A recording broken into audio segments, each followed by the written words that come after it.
Rasulillah wa ala alihi wa sahbihi wa man tabi'ahum wa wala. Rabbana zidna 'ilman yanfa'una, Rabbana yassir wa la tu'assir, wa tamim bil khair, walhamdulillahi rabbil alamin. Baik, alhamdulillah, kita bersyukur kepada Allah walaupun dalam keadaan hujan di luar sana, tapi hujan di hati siapa yang ganggu. Tidak ada kaitan saja. Kebetulan saya rapat hari ini, kebetulan ada program memanah pagi tadi, ada program memanah juga. Program memanah, apa yang nak join kelas memanah, selain daripada belajar kitab, pokoklah nak tukar kat Taman Mula Farhad, Lapan Sasar, Awek nama dia. Siapa yang nak try memanah tu bolehlah, ada kelas, ada coach kita sediakan. Dan jurat dia untuk jadi ahli RM60. Kemudian datang bila-bila masa bulan tak sekali bayar tu RM60. Kemudian dia ada orang bulanan RM10 pun. Boleh kalau nak, nanti kita biarkan nama rumah gaji. Kita daftarkan nama rumah gaji, semua boleh datang satu. Ya. Yang tu ada biasanya satu Ahad lah, pagi sampai pukul 11-12 berapa jam lalat mana-mana. Peringkat awal dia punya apa namanya peralatan kita boleh gunakan yang kelab punya, tapi sampai dah rasa dah pandai boleh beli sendiri lah. Okay, so siapa yang nak nanti boleh beritahu saya. Terbuka lelaki dan perempuan, tua muda kecil besar ni semua boleh. Saya ingat saya ahli paling kecil berusia 4 tahun. Ahli paling tua 70 lebih. Itu tak ada masalah, boleh masuk. Dia bagus untuk kita punya postur tulang belakang. Selain daripada sunnah kan, sukan sunnah kan, tapi dia membantulah untuk ketepatan mata dan sebagainya kan. Menarik saya ini sedikit. So memanah ni membantu kita untuk nak membetulkan balik kita punya postur badan. Okey, kita sampai hari itu topik berkaitan tentang lidah kalau tak salah. Kita sampai dekat poin yang keberapa, siapa ingat? Mengadu domba. Arti besar dan banyaknya kejahatan lidah pada bagi, insyaAllah. Baik, qala al-musannif rahimahullah telah berkata pengarang kitab ini, wa nafa'ana bi'ulumihi fi darain, mudah-mudahan kita akan mendapat manfaat ilmunya dunia dan akhirat. Besar dan banyaknya kejahatan lidah, sebagaimana besarnya dan banyaknya pahala yang boleh terhasil daripada lidah. Subhanallah, Allah yang telah menciptakan lidah kepada manusia. Lidah ini dia boleh menghasilkan dua benda. Yang pertama, pahala yang amat besar dan amat banyak. Dan yang kedua, pahala yang amat besar dan amat banyak. Dua-dua dia boleh kecil. Sama ada nak dapatkan pahala yang banyak pun boleh, nak dapatkan dosa yang banyak pun melalui lidah juga. Baik, sebelum kita ceritakan tentang keburukan lidah, siapa boleh bagi satu dalil yang menunjukkan betapa lidah ini memberikan pahala yang amat besar? Okay, siapa boleh bagi satu dalil yang menunjukkan pada kita betapa lidah ini boleh memberikan pahala yang amat besar? Okay, mesti ingat ni kalau saya sebut sikit. Kalimatan khafifatan fil lisan, saqilatan fil mizan. Okey, apa boleh terjemah? Kan belajar bahasa Arab kan tadi. Kalimatan khafifatan fil lisan. Dia ringan, nampak banyak orang Arab kat sini. Ringan pada mulut, saqilatan fil mizan, berat pada timbangan. So menunjukkan bila lidah saja pun kita boleh memberatkan timbangan. Apa dia perkataan tersebut? Subhanallah wa bihamdihi, subhanallahil azim. Baik, dengan hanya sekadar tak ambil masa lama pun, ambil masa hanya mungkin 1 saat, kita boleh memberatkan timbangan kita yang mungkin tak berat sebelum ni tapi boleh jadi berat hanya dengan dua perkataan ini. Subhanallah wa bihamdihi, subhanallahil azim. Juga disebut di dalam hadis yang sahih, iaitu bila seorang sahabat dia pergi mengadu dekat Nabi SAW. Apa dia kata? Ya Rasulullah, zahaba ahlul dusur bil ujur, untung orang yang kaya dengan pahala. Orang yang kaya dia mungkin boleh wakaf, dia boleh pergi umrah, dia boleh pergi haji, dia boleh bersedekah, dia boleh buat macam-macam benda dengan kekayaan yang dia miliki. Habis kami yang kaya, apa kami boleh buat? Jadi kata Nabi SAW, Allah jadikan pada anggota manusia ini 360 sendi, dan setiap sendi boleh menghasilkan pahala. Bukankah Allah menjadikan pada sebutan subhanallah itu mendapat pahala sedekah? Tak boleh sedekah duit, tak ada masalah. Kita boleh sedekahkan dengan hanya sekadar menyebut subhanallah. Bahkan disebut dalam satu hadis sahih yang lain, subhanallah tamla'ul mizan. Sekali saja sebut subhanallah memenuhkan timbangan. Bukan memberatkan, memenuhkan timbangan. Walhamdulillah tamla'u ma bainas samawati wal ardh. Ucapan alhamdulillah ini akan memenuhkan di antara langit dan bumi. Nak ceritakan betapa besarnya pahala yang boleh datang daripada lidah. Baik, tapi ada satu lagi ayat Al-Quran yang paling hebat, yang menunjukkan kehebatan lidah. Waman, okey, terjemahkan. Waman ahsan, waman ahsanu minallah, waman ahsanu qawlan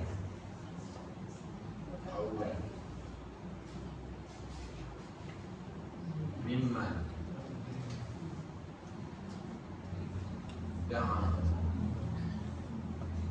ila Allah wa amila shalihan.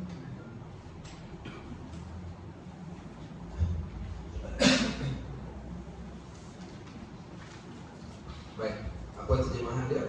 Tidak ada satu pun perkataan yang paling terbaik. Saya dah 3 jam ni kena betul. Yang paling terbaik. Tidak ada satu perkataan pun yang paling terbaik. Perkataan yang paling terbaik. Di sini perkataan terbaik. Perkataan ni ada yang tak baik, ada yang seperti ini. Dan tidak ada perkataan yang paling terbaik. Paling terbaik. Mimman da'a ilallah, melainkan perkataan orang yang mengajak manusia kepada Allah. Dengan menggunakan lidah kita boleh ajak manusia kepada Allah tu dengan menggunakan lidah. Jom dengarkan, sampaikan. Maka kesemua ini menunjukkan perkataan yang paling terbaik. Bila perkataan orang yang mengajak manusia kepada Allah, iaitu dia berdakwah kepada Allah, kepada manusia untuk kembali kepada Allah ataupun ikut Allah, wa amila salihan, kemudian dia beramal soleh. Baik. So, ini menunjukkan betapa melalui lidah manusia boleh mendapat satu kebaikan yang amat besar. Tapi awas, lidah juga boleh menyebabkan dan menjadikan asbab manusia itu akan pergi ke neraka. So di sini menggambarkan pada kita ada dua fungsi lidah, menjadikan pahala bertambah ataupun menjadikan kecelakaan kepada si pengunya ataupun si empunya lidah tersebut. Baik, jom kita tengok apa kata pengarang. Ketahuilah kiranya ya saudaraku, bahawa lidah itu sebanyak-banyak dan sebesar-besar anggota dari sudut kejahatan. Ketika mula-mula Allah Subhanahu wa taala menciptakan lidah, seluruh anggota badan ni dia berkata kepada lidah. Apa kata anggota badan?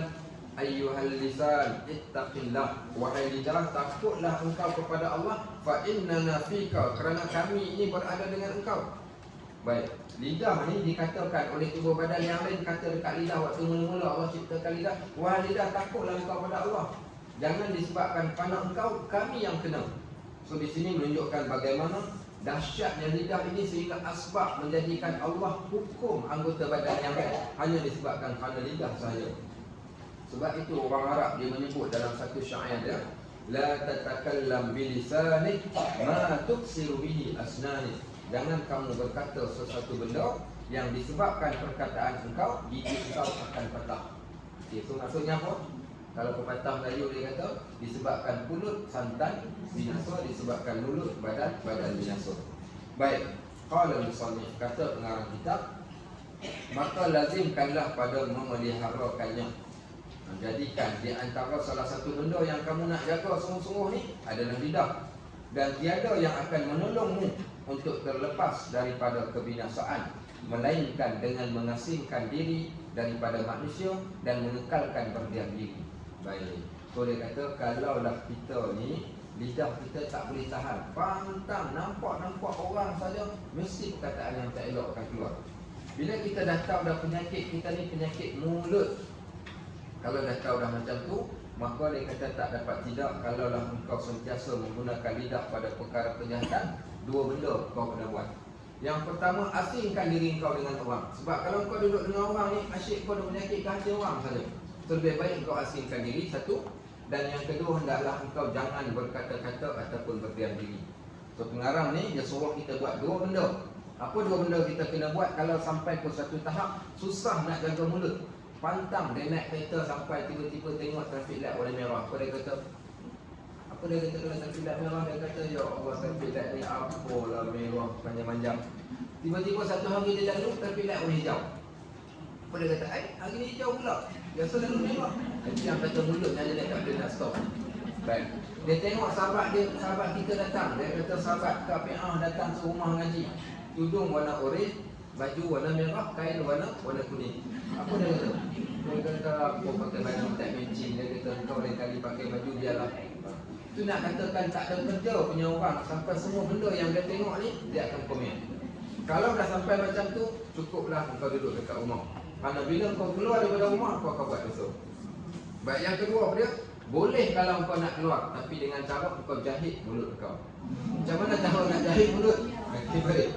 Hadis Nabi SAW, kata Nabi SAW, man kana yu'minu billahi wal yawmil akhir, siapa yang beriman kepada Allah dan beriman kepada hari akhirat, atau siapa yang takut kepada Allah dan takut pada hari akhirat, dua benda kau kena buat.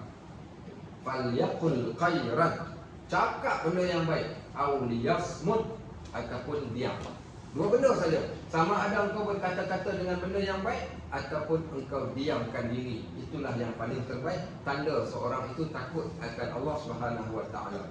Sebab tu hari ni kita tengok dalam komen-komen dalam Facebook, dalam Instagram, ada orang yang dia dah ada satu pengganti lidah. Pengganti lidah apa dia? Tangan jari kita. Sekarang lidah dah pun berikan hak untuk berkata-kata kepada tangan. Siapa ingat dalam surah Yasin ada satu ayat Al-Quran. Ayat apa cerita hari ketika kami peterikan mulut kamu, kemudian yang bercakapnya adalah tangan kamu, yang menjadi saksi adalah yang bercakapnya adalah tangan kamu, dan menjadi saksi adalah kaki kamu. Baik. Ayat apa tu dalam surah Yasin? Apa ingat? Tak ingat? Surah Yasin, kalau baca tak pernah jemaah. Dah tak baca lagi lah, surah Kahfi belakang. Okey, ayat apa?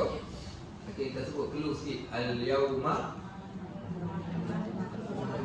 Al-yawma nakhtimu ala afwahihim wa tukallimuna aydihim wa tashhadu arjuluhum bima kanu yaksibun. Allah kata hari ketika kami tutupkan mulut kalian, wa tukallimuna aydihim, dan tangan kalian akan berkata-kata, wa tashhadu arjuluhum, kaki kamu akan menjadi saksi, bima kanu yaksibun, atas apa yang kamu kerjakan.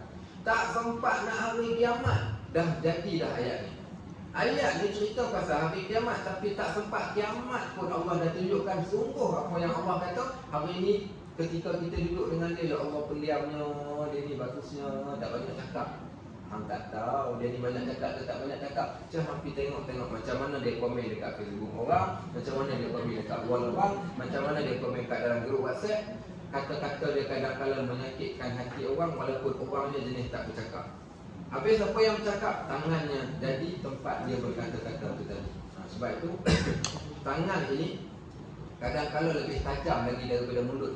Mulut cakap lembut, tapi bila dia menulis sahaja, maka perkataan yang dia tulis tu kadang-kadang lebih tajam lagi daripada mulut. Baik, sebab itu di akhirat Allah Subhanahu Wa Taala jadikan manusia, itu Allah kata wa yauma apa dia ayat dalam surah Fussilat, cerita tentang ketika manusia dibawa pergi ke akhirat ni. Wa yauma yuhsyaru a'da'ullahi ilan nari fahum yuzaun. Ketika Allah bawa orang jahat pergi ke neraka ni, mereka dibahagikan dengan kumpulan mereka. Hatta idza ja'uha, sampailah mereka di hadapan pintu neraka, syahida alaihim sam'uhum, telinga akan menjadi saksi, wa absaruhum, dan mata mereka akan jadi saksi, wa juluduhum bima kanu yaksibun, kulit akan jadi saksi. Ketika waktu tersebut Allah jadikan kulit ni boleh berkata-kata. Sebab apa? Sebab mulut ni dia suka berbohong. Jadi Allah Subhanahu Wa Taala jadikan kulit ini dia akan berkata-kata pada waktu tersebut, sehingga kan tuan mempunyai budak, badan akan berkata kepada kulit, lima, kenapa wahai kulit engkau berkata-kata dan menceritakan tentang apa yang kami buat? Kata kulit, hari ini Allah jadikan kami berkata-kata disebabkan apa? Atas pekerjaan yang kau telah lakukan dahulu. Permulaan mulut yang cakap, tapi di akhirat kelak Allah jadikan mulut tak mampu berkata lagi. Yang berkata-kata adalah anggota tubuh badan. Kenapa? Seolah-olah nak kabarkan engkau lah punya pasal. Tak pasal-pasal hari ini kami kena bercakap. Sebab engkau wahai mulut, tangan kena bercakap, kaki kena bercakap, kulit kena bercakap. Maka kesan dan mubarak lidah yang amat besar. Baik, dia kata lagi, maka dia kata kalau dah rasa tak ada benda yang boleh tolong kita daripada kebinasaan lidah, asingkanlah diri. Jangan banyak bercakap. Ada orang kata, Kak Fi'ah petang ni free tak? Ada apa? Duk kita membawa tak mana? Okay, baik. So apa kita nak buat? Tak apalah, terima kasih. Asingkan diri. Pergi makan kenduri, selalu kau suka lepak-lepak lah dulu, sembang-sembang. Tak apa, terima kasih sajalah. Baik, yang kedua, diamkan diri. Lebih baik kita tak bercakap daripada kita berkata yang boleh mendatangkan mudarat. Baik, kecuali bila perlu kepada berkata-kata.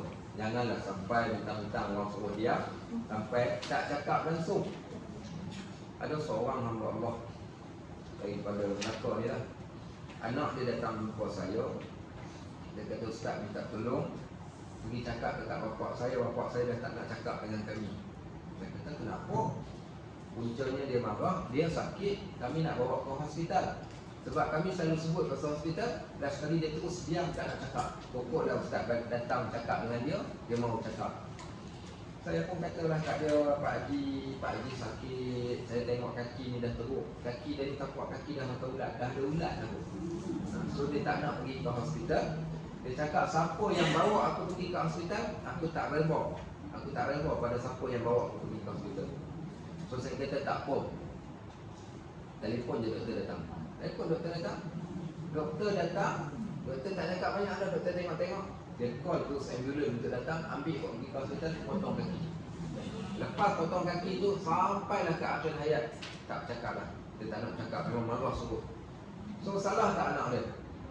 Tak salah. Sebab apa? Dia buat untuk kemaslahatan bapak dia. Tapi nak ceritakan, tak nak bercakap sampai ke tahap yang macam tu. Okay, so janganlah sampai kita tak bercakap. Melainkan kita bercakap ni, iaitu bila perlu kepada berkata-kata. Bila perlu berkata-kata ni? Ketika ditanya soalan, ketika kita nak berurusan dengan urusan sesuatu benda ni, cakaplah. Seperti ketika belajar. Belajar perlukan kepada lidah. Mengajar juga perlukan kepada lidah. Memberi nasihat juga perlukan kepada lidah. Ada ibu bapa yang kata, aku dah tak nak cakap lagi dah kepada anak aku, rugi. Sama juga seorang ibu kata dia tak nak bercakap, tak nak tegur lagi anak dia, tak nak suruh lagi dah, maka juga rugi. Bercakaplah pada benda yang boleh menghasilkan kebaikan. Baik, Muaz bin Jabal. Kita dah cerita pasal Muaz bin Jabal ni. Siapa dia Muaz bin Jabal? Siapa ingat? Siapa dia kah Muaz bin Jabal? Muaz bin Jabal ni seorang sahabat Nabi yang mulia, seorang sahabat yang Nabi sayang dekat dia. Untunglah Muaz ni, kerana dia di antara orang sahabat yang Nabi kata, Ya Muaz, inni la uhibbuk. Wahai Muaz, aku sayang sungguh-sungguh dekat engkau. Nabi sebut secara betul, secara lisan Nabi sayang dekat dia. Apa keistimewaan Muaz ini? Muaz ini seorang sahabat yang suka bertanya soalan halal haram. Dia suka sangat tanya soalan tentang syurga, tentang neraka, tentang halal, tentang haram. Sehingga dia ni dikenali dengan panggilan A'lamu ummati fil halal wal haram Muaz bin Jabal. Umat aku yang paling suka bertanya tentang soal halal haram ni adalah Muaz bin Jabal. Satu hari dia meminta Nabi SAW. Hadis ni hadis yang panjang, tapi dia orang terjemahkan pendek macam ni. Hadis ni, satu hari ni dia mai jumpa Nabi. Dia kata, Ya Rasulullah, akhbirni bi'amalin udkhiluhul jannah wa yuba'idni minan nar. Angkat tangan dekat sini siapa yang sedang belajar ataupun dah belajar hadis 40 Imam Nawawi. Angkat tangan. Ada? Kat sini ada tak belajar kelas hadis 40? Rugi korang belajar sebab hadis ni di antara hadis yang basic. Tak ada tempat, tak ada di kelas di sini belum ada. Berapa kelas hadis yang ada dekat rumah ngaji? Ada kelas hadis, kelas belajar hadis. Tak ada, sayang tak belajar hadis. Saya cadangkan, habis saja kita ayuhan walad ni, kita buka kitab Riyadhus Shalihin. Ke Riyadhus Shalihin dah ada yang ajar? Itu ringkasan. Ringkasan lain, Riyadhus Shalihin lain. Kita ajar Riyadhus Shalihin, kita belajar Riyadhus Shalihin. Habis kitab ni nanti insya-Allah kita sambung dengan Riyadhus Shalihin. So Riyadhus Shalihin ni kitab kedua selepas hadis 40. Dia panjanglah masa dia. Saya ingat saya kalau belajar hari-hari mengambil masa sekitar 1 tahun insya-Allah habis. Kalau belajar seminggu sekali 10 tahun insya-Allah habis. Tak apalah setakat mana yang kita boleh baca. Okey. So dalam hadis 40 ni ada satu hadis Muaz bin Jabal. Hadis ini kami kena hafal waktu belajar dulu, kami kena hafal. Dan alhamdulillah saya sempat menghafal. Saya ingat saya waktu saya hafal tu umur saya 18 tahun. Saya menghafal waktu selepas daripada tiap-tiap hari lepas asar saya akan berjalan kat atas bumbung rumah. Orang Arab ni bumbung ni tak ada bumbung macam kita. So lepas solat asar saya akan berjalan kiri kanan menghafal hadis-hadis sampai genap 42 hadis dalam kitab hadis 40 Imam An-Nawawi. Baik, dalam kitab tu dia ceritakan tentang satu hari Muaz ni dia mai jumpa Nabi SAW. Bila dia jumpa Nabi dia kata, "Ya Rasulullah, wahai Rasulullah, akhbirni, ceritakan padaku bi'amalin, dengan satu amalan, udkhiluni ilal jannah, yang boleh aku masuk syurga dengan amalan tu tadi, wa yuba'idni minan nar, dan dengan amalan tersebut kalau aku buat dia akan jadi benteng aku daripada neraka." Siapa tahu amalan apakah? Amalan ni kalau kita buat confirm masuk syurga dan Allah akan pelihara kita daripada neraka. Bila dia tanya soalan ni, Nabi SAW ni suka kalau ada orang bertanya tentang syurga dan neraka, Nabi akan jadi suka. Nabi puji soalan dia dengan berkata, "Laqad sa'alta bi su'alin 'azim ya Muaz." Muaz, engkau telah tanya kepada aku satu soalan yang amat hebat. Laqad yassarahu Allahu man yassarahu ilaih. Sesungguhnya siapa pun untuk dia pergi ke syurga ni, Allah akan mempermudahkan jalan dia untuk ke syurga bagi siapa yang Allah mudahkan. Maknanya apa? Aku tak boleh tolong kau pun masuk syurga, melainkan Allah nak kau masuk syurga dan engkau pun nak juga masuk syurga. InsyaAllah kau boleh masuk syurga. Baik, tapi Nabi SAW bagilah dekat dia tip. Tipnya yang pertama Nabi berikan 3 benda. 3 benda ni jaminan untuk seseorang boleh pergi ke syurga. Yang pertama Nabi SAW tulis. Apa kata Nabi SAW? As-sawmu junnatun. Yang pertama adalah as-sawm. Okey, puasa. Andai syaratmu ni. As-sawmu junnatun. Okey. Saum puasa junnatun. Apa tahu junnatun ni apa maksud? Itu jannah, jumlah lain, jannah lain. Bahasa Arab tukar baris, tukar maksud. Okey, jannah lain, jumlah lain. Perisai. Puasa tu perisai. Perisai apa? Perisai apa? Perisai daripada neraka lah. Siapa yang rajin berpuasa, Allah haramkan tubuh badan dia daripada api neraka. Siapa yang rajin berpuasa, Allah jadikan dia dengan neraka, itu satu perisai. Baik. Kemudian yang kedua, as-sadaqatu. As-sadaqatu. Okey, as-sadaqatu. Apa dia as-sadaqatu? Okey, sedekah. Kesan daripada sedekah, as-sadaqatu tudfi'ul khataya kama yudfi'ul ma'un nar. Sedekah itu akan memadamkan dosa seumpama air memadamkan api. Sedekah akan padamkan dosa kita macam kita siram air ke atas api. Okey, puasa tadi letakkan satu benteng. Kalau ada benteng tapi dosa ada lagi, Tak boleh juga. Maka Allah jadikan satu lagi pula, iaitu orang yang bersedekah. Sedekah itu akan memadamkan dosa seumpama air memadamkan api. Okey, baik. Kemudian yang ketiga. Okey, so ini nombor 1. Okey, ini nombor 2. Ini nombor 3. Okey, solat apa? Solat malam. As-salatu fi jawfil lail. Fi jawfil lail. Okey, apa dia maksud as-salatu fi jawfil lail? As-salatu fi jawfil lail. Orang yang solat di waktu tengah malam. Jawf, malam yang gelap gelita. Solat ketika gelap gelita. Bukan maksud padamkan lampu, tapi di waktu tengah malam, saat ketika orang lain semua tengah tidur, waktu itulah dia bangun untuk bersolat. Ketiga benda ni, yang pertama sedekah, puasa, yang kedua sedekah, yang ketiga solat. Di tengah malam, as-salatu fi jawfil lail. Apa kesan? Kalau sedekah padamkan dosa, puasa benteng kepada neraka, kesan solat malam juga apa? Solat malam, apa kesannya? Yang ni disebutkan pahala, yang ni disebutkan pahala, yang ni pahala istimewa. Yang ni paling istimewa. Apa Allah sebut? Summa tala. Kemudian Nabi SAW dia membacakan satu petikan ayat Al-Quran. Ayat ini berada di dalam surah As-Sajdah. Okey. Ayat apa? Tatajafa junubuhum 'anil madaji'i yad'una rabbahum khaufan wa tama'a wa mimma razaqnahum yunfiqun. Ada orang yang tinggalkan belakangnya daripada lapik tidur dia.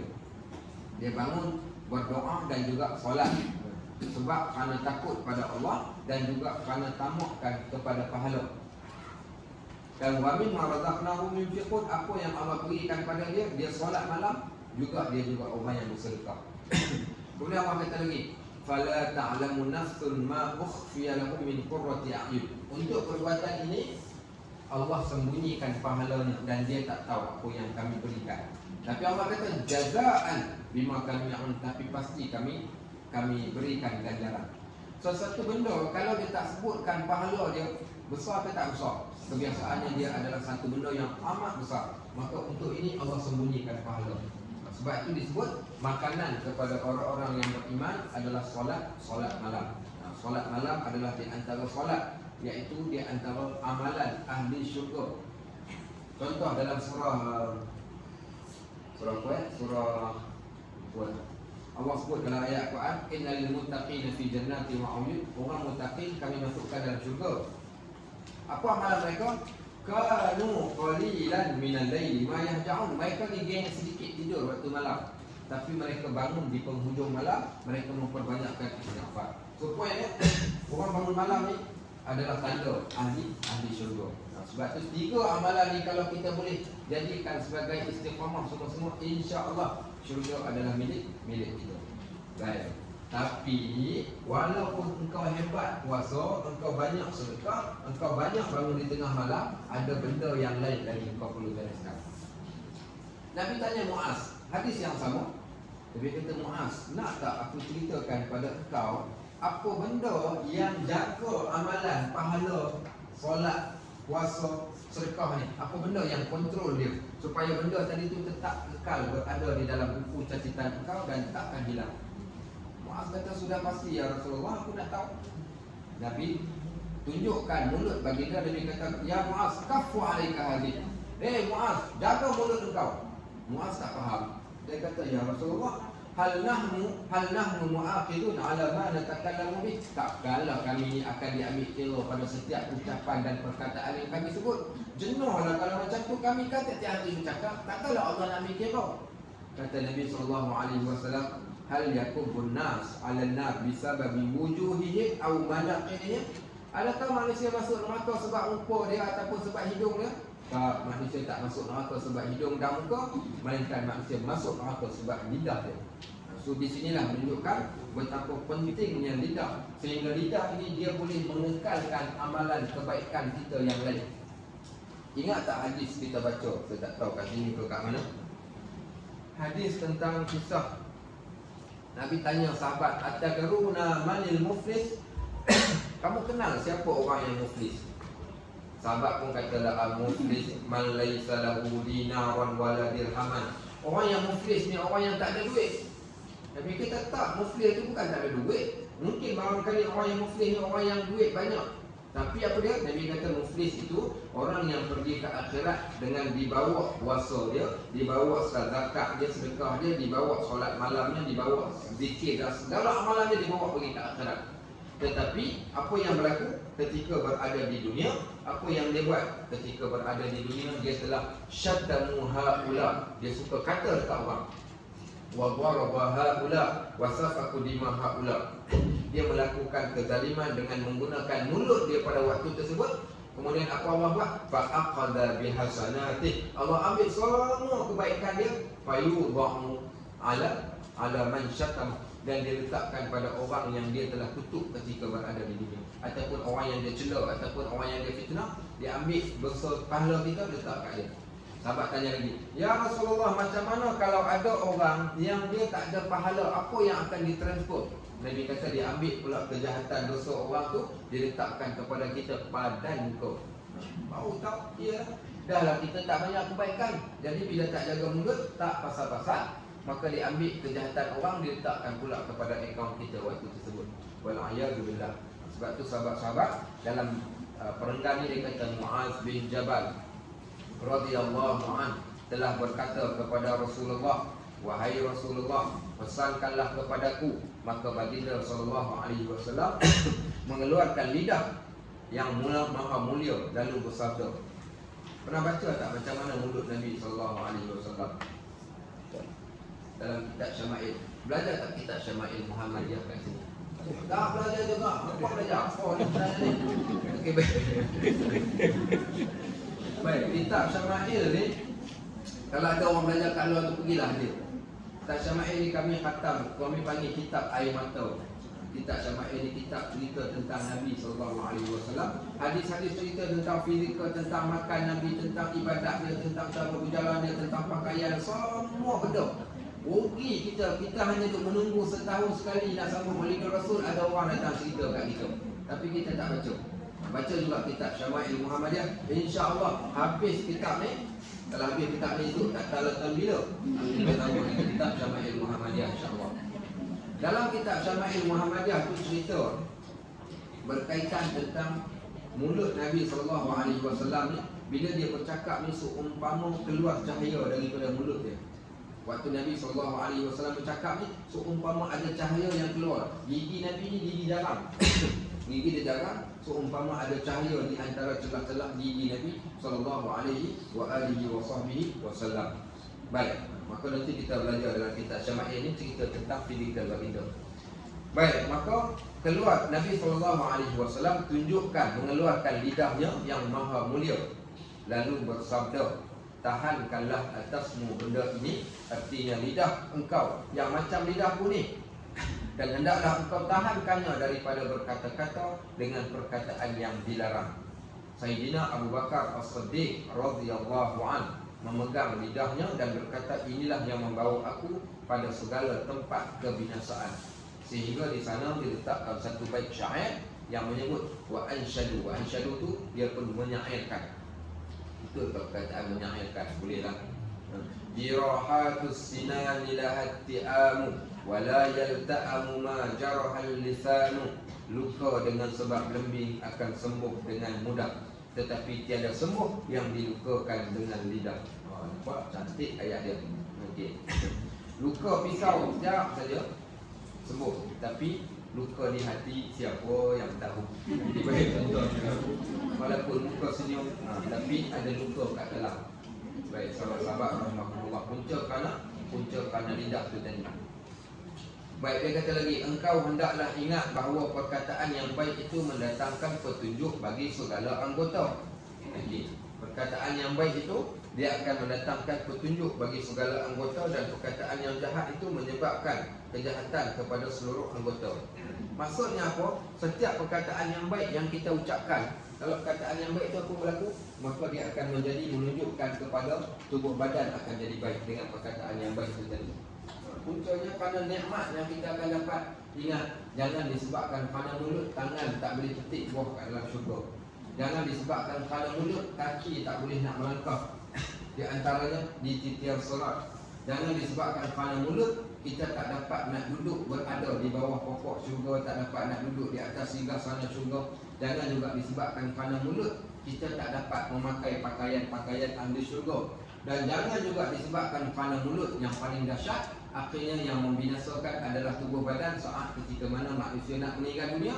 Sebab mulut sahaja akhirnya Allah jadikan dia meninggal dalam keadaan tidak dapat menuturkan kalimah la ilaha illallah.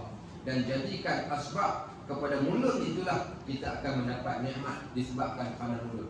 Sebabkan mulut yang selalu berkata-kata perkataan yang baik, mulut yang tidak pernah menyakitkan hati orang, dan mulut yang sentiasa berzikir kepada Allah Subhanahu wa taala. Baik, kata Abu Sa'id Al-Khudri radhiyallahu anhu telah menceritakan bahawa manusia itu apabila berpagi-pagi. Apa makna berpagi-pagi? Ketika waktu pagi lah. Waktu pagi bila dia duduk bersiap-siap nak datang ke rumah ngaji, kan waktu dia apa namanya? Okey, Ustaz Najib dia suka pengajar suka jalan. Baik. Okey, so waktu pagi ni bila kita bangun pagi, kita duduk siap-siap ketika waktu pagi ni, maka diceritakan manusia itu apabila berpagi-pagi, semua anggotanya akan bersegera kepada lidah dan berkata kepadanya. Waktu pagi ni anggota badan ni bercakap pada lidah tapi kita tak dengar. Oh, punya tak nampak. Tak apa nampak kat belakang ni. Itu sikit saja kata orang. Okey, baik. So bila masuk waktu pagi, segala anggota badan ni dia akan berkata kepada lidah. Apa dia kata? Dengan nama Allah mengkehendaki kamu betul atas petunjuk. Dengan nama Allah, wallahi tolonglah wahai lidah, jadilah engkau lidah yang sentiasa lurus dengan petunjuk Allah. Kerana sesungguhnya jika engkau lurus, nescaya kami lurus, dan jika engkau bengkok, nescaya kami juga akan turut bengkok dengan lidah yang berkata-kata tadi. Baik, maka di sana lagi ada perkataan daripada Malik bin Dinar, salah seorang daripada tabi'in. Dia berkata, apabila engkau dapati kekerasan pada hati engkau dan lemah pada badan engkau dan terhalang pada rezeki engkau, maka ketahuilah bahawa engkau telah berkata-kata pada apa yang tiada memberi manfaat kepada engkau. So, pengajaran kita dekat sini apa?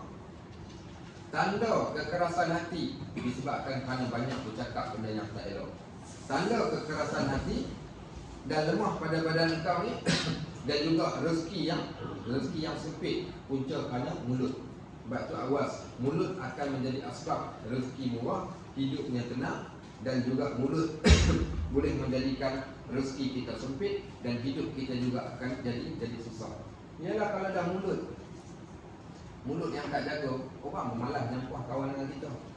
Orang tak suka kawan dengan kita, orang tak akan mendekati kita, bukan sekadar kita, bahkan malaikat yang ada di langit dan di bumi. Ada satu kisah dalam Sahih Muslim. Kisah ni cerita seorang lelaki, dia menyakiti jiran. Menyakiti jiran ni dengan kata-kata. Sebab itu bila kita nak pergi tinggal kat mana-mana tempat, Nabi sebut al-jar qabla dar. Cari jiran dulu baru cari rumah. Jangan cari rumah kemudian dapat jiran, tak. Jiran kemudian rumah. Sebab apa? Kisah lelaki ni, dia ni disakiti oleh jiran dia dengan kata-kata dan perbuatan. Tiap-tiap hari ada saja benda ni yang dia maki hamun, dia kata, dia buat itu, dia buat ini dekat jiran dia, sampai jiran dia dah rasa sakit hati sangat, dia tak tahu dah nak buat apa. Akhirnya dia pergi mengadu dekat Nabi SAW. Ketika dia mengadu, dia kata, ya Rasulullah, jiran aku telah menyakiti aku. Nabi SAW kata, balik nasihatkan jiran kau. Dia balik nasihatkan, makin menjadi-jadi. Pergi mengadu lagi kali kedua. Nabi kata, balik nasihatkan dia. Kemudian masih lagi jadi macam tu. Nabi minta dia balik nasihatkan, dan lagi dahsyat. Bila dah 3 kali dinasihatkan, dia masih lagi jahat mulutnya tadi, maka Nabi SAW berikan satu petua kepada jiran tu. Apa Nabi kata? Engkau bawa keluar semua barang engkau ni, letak dekat tengah jalan Madinah. Dia keluarkan barang dia, letak kat tengah jalan Madinah. Waktu dia letak kat tengah jalan Madinah ni, orang lalu lalang tanya, Pak Haji, kenapa? Dia kata entahlah, dia kata aku jiran aku buat jahat dekat aku, mulut dia tu popek-popek, dia kata dekat aku pergi melajukan Nabi, tiba-tiba aku pula yang kena keluar daripada rumah. Nabi suruh aku angkat barang letak kat tengah jalan ni. Kemudian tahu rasa-rasa apa orang akan kata, apa orang ramai akan respon bila tengok dia duduk kat tengah jalan dengan barang dia kata Nabi suruh dia duduk kat tengah jalan. Apa orang akan kata? Apa punya jahatlah jiran kau, celakalah jiran kau, mudah-mudahan Allah laknat dia. Semua orang bila jumpa dia, orang kata marah jiran dia. Jumpa dia, orang marah dekat jiran dia. Akhir sekali sampai dekat telinga jiran dia. Kata orang semua duk laknat dia di Madinah. Dia pun pergi jumpa Nabi SAW. Ya Rasulullah, aku dengar cerita kata semua orang Madinah duk kutuk aku. Nabi SAW kata dekat dia, sebenarnya bukan sekadar penduduk di bumi melaknat kerja jahat kau, bahkan penduduk yang ada di langit juga melaknat kau. Itu kesan daripada lidah orang yang sentiasa bermulut jahat, yang menyakitkan hati orang, bukan sekadar di bumi, bahkan malaikat yang berada di langit juga mendoakan kerosakan kepada orang tersebut. Baik, sebab itu macam mana cara kita nak bagi orang kasih dekat kita? Ada orang kata pakai minyak senyonyong lah Ustaz. Kau tak payah minyak senyonyong, tak payah cari apa, cukup minta Allah Subhanahu Wa Taala kasih pada seseorang, kita buat benda yang Allah kasih. Sebab tu kalau baca tuan-tuan baca kitab, ada nanti kita akan sampai dalam kitab Ringkasan Riyadhus Shalihin tu ada sikit lagi. Lepas bab takut, bab rojak dengan takut ni, kita akan masuk part ayat tanda Allah kasih pada seseorang.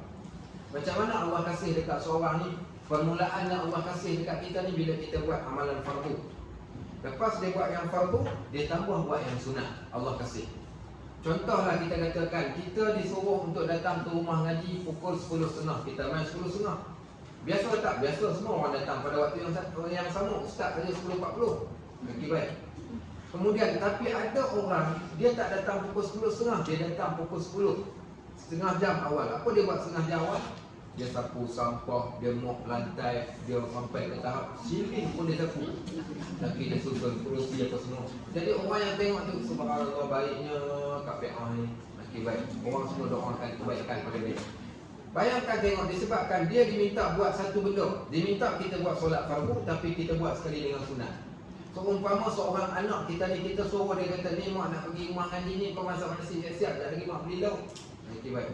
Kita balik-balik kat rumah, tiba-tiba tengok anak kita dia masak nasi, dia masuk pinggan, dia mop lantai, siap dia masak lauk lagi, ikan siakap 3 rasa. Okey, baik. Waktu tu apa berlaku kat kita? Engkau memang anak mak yang paling terbaik. Okey, baik. Menghasilkan kasih sayang. So Allah akan suka bila seorang buat solat fardu, dia tambah dengan amalan sunat. Bila Allah suka dekat dia, apa Allah buat? Allah akan menyeru malaikat yang ada di langit, wahai sekalian malaikat sekalian, sesungguhnya aku kasih pada sipolan bin sipolan, serulah kalian kepada segala penduduk yang ada di bumi. Bagi tahu kepada mereka, malaikat menyeru daripada langit, wahai penduduk di bumi, sesungguhnya Allah kasih kepada sipolan bin sipolan taman bunga raya. Okey, nama sekian-sekian nama, wahai makhluk sekalian, kasihlah kepada dia. Akhirnya semua orang akan kasih kepada dia dalam keadaan dia tak sedar pun dan dia tak minta pun, tapi orang akan kasih kepada dia. Punca kerana Allah kasih pada dia. Pernah dengar tak kisah Abu Hurairah radhiyallahu anhu? Abu Hurairah, siapa nak belajar tentang bab berbakti kepada ibu bapa ni, belajar dengan kisah Abu Hurairah. Abu Hurairah ni dia ada anak. Okey, Abu Hurairah ada anak pula. Dia ada seorang mak. Dia masuk Islam. Selepas dia masuk Islam ni, mak dia tak masuk Islam. Apa mak dia buat? Mak dia tak puas hati dekat dia ni pasal dia masuk Islam. Mak dia kata dekat dia, aku tak nak makan, aku tak nak minum, aku tak nak masuk dalam rumah, tak nak sikat rambut. Okey, aku nak berdiri kat tengah panas, melainkan kau kembali balik kepada agama asal nenek moyang kau. Akhirnya dia sedih dan menangis pergi jumpa Nabi SAW. Dia kata, ya Rasulullah, boleh tak tolong doakan kepada mak aku supaya mak aku ni masuk Islam. Nabi SAW doakan kepada mak Abu Hurairah dengan berkata, Allahumma hdi umma Abu Hurairah, ya Allah berikan hidayah pada mak Abu Hurairah. Dia balik ke rumah, dia bagi salam saja, mak dia jawab salam. Mak dia buka pintu terus mengucapkan kalimah syahadah, asyhadu an la ilaha illallah wa asyhadu anna Muhammadar Rasulullah. Menangis dia seronok pergi balik jumpa Nabi SAW dalam keadaan menangis. Dia kata, ya Rasulullah, terima kasih mak aku dah masuk Islam, tetapi aku nak minta satu benda kepada kau. Boleh tak ya Rasulullah, doakan supaya Allah kasih kepada aku dan kasihkan kepada mak aku, dan seluruh orang yang beriman juga kasih kepada aku. Ni nak bagi doa pengasih ni kampus. Jangan disalah guna. Doa ni ada guna dia untuk orang yang beriman. Kita tulis ni doa pengasih. Apa dia doa pengasih? Kau mau ke tak mau? Okey, tapi kena ada penderah ni. Tangkap minum secawan tak jadi. Okey, ni doa pengasih. Nabi SAW baca atas permintaan Abu Hurairah supaya Allah kasih dekat dia dan seluruh orang yang beriman kasih dekat dia. Nabi SAW membacakan doa ini, Allahumma habib ila ubaidika hadza.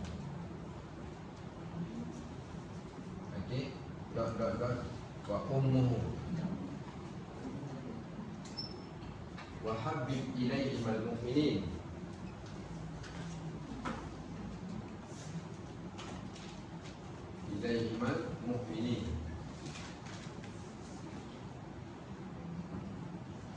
baik. Allahumma habib ila ubaidika hadza Abu Hurairah wa ummuh wa habib ilaihi imal mu'minina. Okey, ni doa yang asal saya tulis, tapi kalau untuk dibacakan sekejap lagi kita akan tukarkan. So saya terjemahkan. Okey, ya Allah, sayangilah kepada hamba-Mu yang kerdil ini, iaitu Abu Hurairah. Saya kosongkan kat sini untuk diletakkan nama seseorang. Wa ummuh, dan ibunya sekali. Wa habib, kasihilah, sayangilah kepada kedua mereka orang-orang yang beriman. Okey, baik, tulis sekali lagi, kita terjemah lagi. Tulislah apa mana pun, jadi cacing saja dia terjemah, bukan tulis dulu. Lagi kita terjemahkan ataupun apa yang nak tuliskan dalam bahasa Rumi pun boleh je.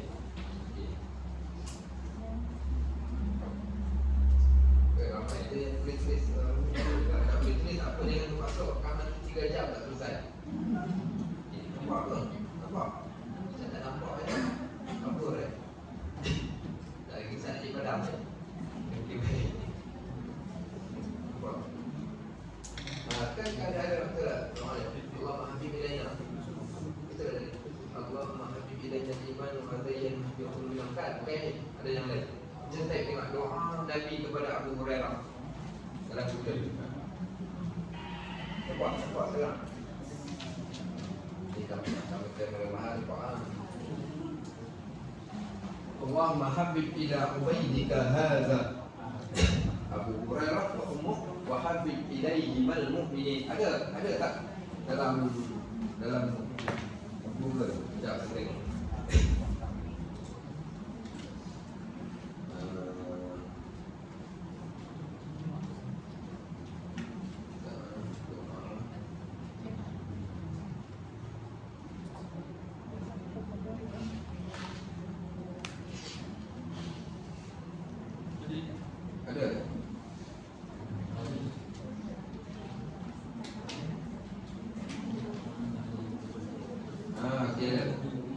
Republika.co.id Indonesia punya. Tak tahu hashtag bahasa Arab kita. Dia tak tuliskan teks dalam bahasa Arab.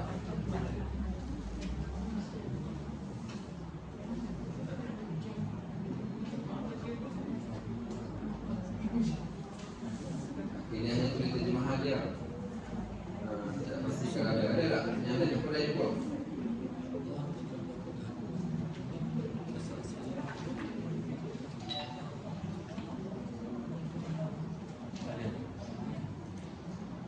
Ada. Teks Arab. Betul, sama macam Allahumma habib abduka hadza ila ibadikal mu'minin wa habib ilayya al-mu'minin. Tapi teks asalnya bukan macam tu, yang tu dah ditukar untuk disesuaikan kepada kita. Tapi boleh dah juga dia punya. Ada jumpa, siapa yang jumpa lagi tengok sama. Jumpa.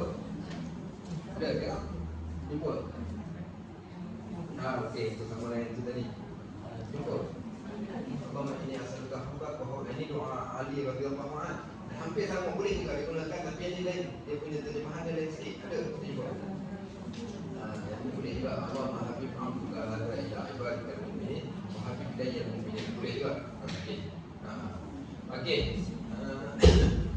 Okey, saya terjemahkan yang ini asal mula-mula Nabi doakan pakai doa ni, iaitu ya Allah, kasihilah, sayangilah kepada hamba-Mu yang kerdil ini, iaitu Abu Hurairah dan ibunya, dan jadikan kedua mereka dikasihi oleh orang yang beriman. Sama juga dengan yang warna hijau tu. Okey, tapi untuk nak dibacakan pada kita, sekarang kalau kita baca doa ni dapat kat Abu Hurairah, kita tak dapat apa. Tapi so sekarang nak tukarkan doa ni supaya kita boleh baca. Tapi kalau siapa yang nak baca dekat orang yang lain, katakan let's say sekarang ni kita nak bacakan dekat anak kita, kita nak bacakan dekat apa namanya, ada berani baca dekat suami kita? Berani? Kita terjemahkan, ya Allah, sayangilah kepada hamba-Mu suamiku ini ya Allah, dan jadikanlah dia dikasihi oleh orang yang beriman. Ada berani? Okey, baik, berani tak apa. Sekarang kalau nak bacakan untuk orang yang lain, padamkan yang ni. Okey, padamkan yang ni. So tinggal. Okey, padamkan juga yang ni. Okey, tengok. Okey, so kita ambil teks yang pertama.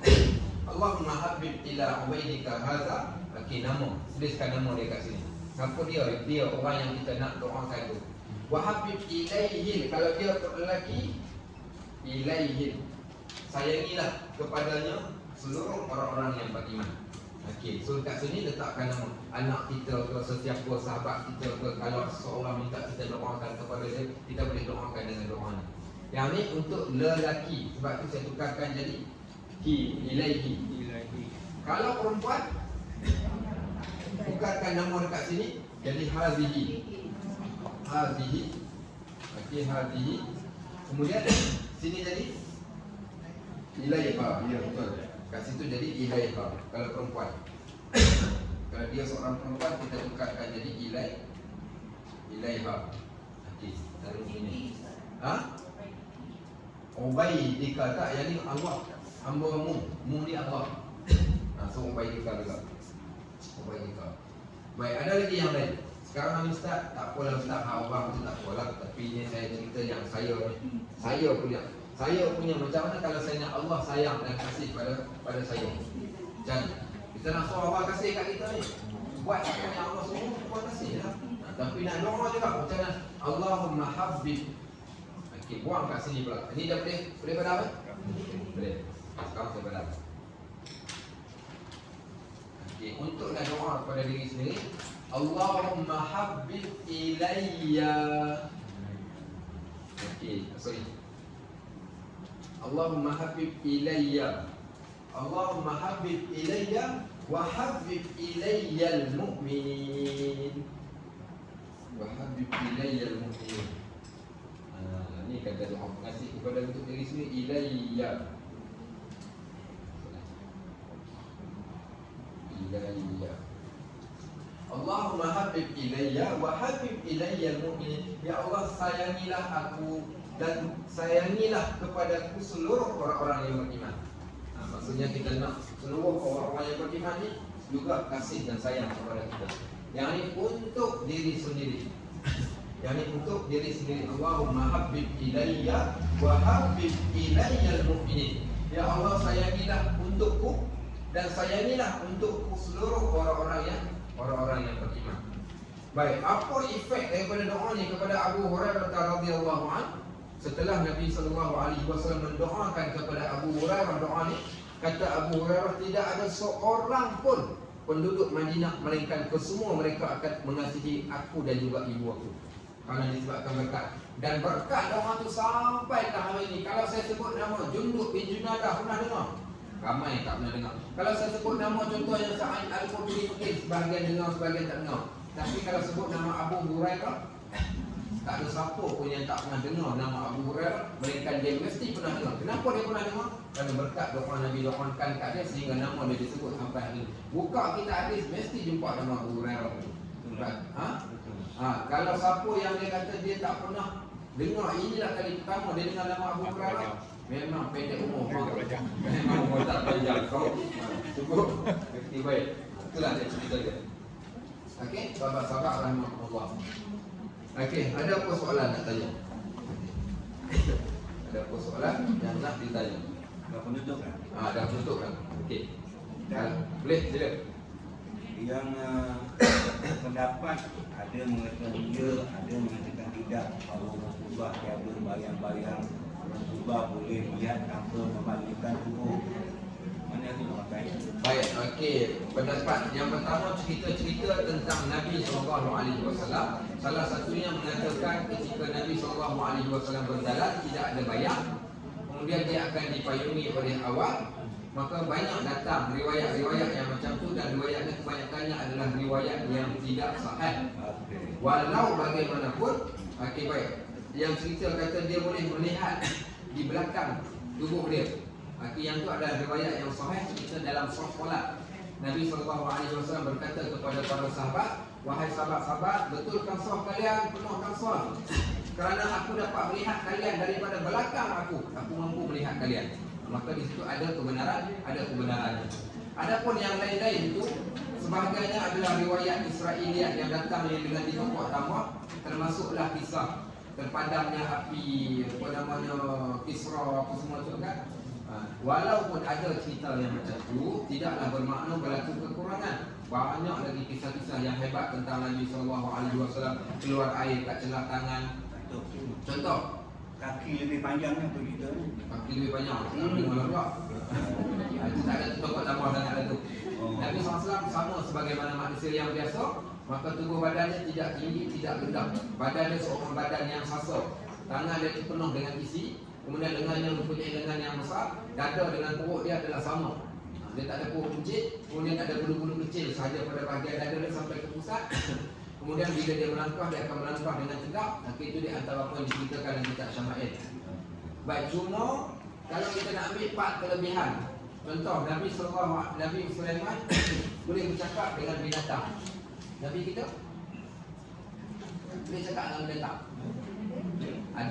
Ada hadis mukjizat Nabi SAW, unta datang mengadu kepada Nabi SAW, dan juga bukan sekadar binatang, pokok berkata-kata dengan Nabi, iaitu batang pokok kurma yang ditebang digantikan dengan mimbar bukan. Baik, Nabi Isa AS boleh menghidupkan yang mati. Nabi kita nak lawan balik ni, kalau nak compare lebih Nabi macam mana nak buat? Kalau Nabi Isa boleh menghidupkan yang mati, orang yang dah mati berkata-kata, maka bagaimana dengan mukjizat Nabi kita Muhammad SAW, daging kambing yang dah dipotong, dimasak dalam hidup. Akhirnya ketika Nabi nak masukkan daging tersebut di dalam mulut baginda, daging itu pun berkata-kata, ya Muhammad inni masmumah la ta'kulni, wahai Muhammad, aku telah diracun dan jangan engkau makan aku. Daging berkata-kata. So menunjukkan di sana betapa mukjizat Nabi SAW ini melebihi daripada mukjizat orang yang lain.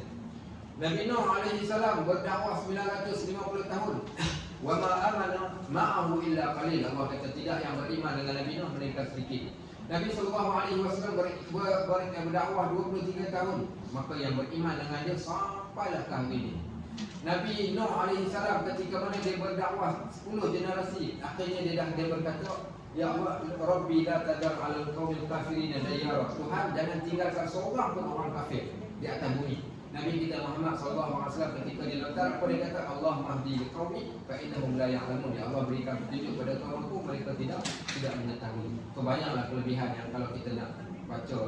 Saya cadangkan baca satu buku mukjizat Nabi SAW. Saya lupa pengarang, tapi saya beli, ada orang hadiahkan kat saya buku tu daripada hadis-hadis yang sahih. Banyak sangat. Di antara kitab yang Ustaz sebut tadi apa? Syama'il Muhammadiyah. Boleh diguna pakai. Boleh diguna pakai. Itu di antara kitab himpunan hadis-hadis Imam At-Tirmizi. Karangan dia susun cerita tentang diri Nabi SAW, fizikal, makanan, cara berjalan, pakaian, apa kesukaan, semua lengkap dalam itu. Dan kitab yang kedua, kalau nak tentukan amalan yang kita nak ikut Nabi 24 hours sehari dalam kehidupan Rasulullah, dan itu pun kitab yang terbaik. Saya ingat saya bulan 10 ni tiap malam saya ceramah Maulid Rasul. Beberapa tempat, malam di Kedah Bukit Sengit, malam di Pantai Rombak. So saya menggunakan satu kisah. Setiap malam sambungan daripada satu kisah ke kisah yang lain, cerita tentang amalan Nabi sehari semalam apa yang tak buat. Baik, okey, ada soalan lain? Ada lagi nombor 2. Okey, sila. Okey. Ini soalan tu yang akan datang ini pandang. Okey. Kita bahagian. Okey, baik, insya-Allah. Yang the current latest teknologi tentang ni, okey. Kalau kita tengok takut tau. Dunia ni ibarat macam Baima, ya. Tapi untuk ni saintis Amerika beritahu untuk sampai ke bintang yang terdekat dengan bumi memerlukan pesawat yang belum ada speed lagi sekarang dengan nak tahu kita memerlukan 545 tahun untuk sampai ke bintang pertama. Teknologi tinggi tu. Jadi saya tak nak kacau lagi ni.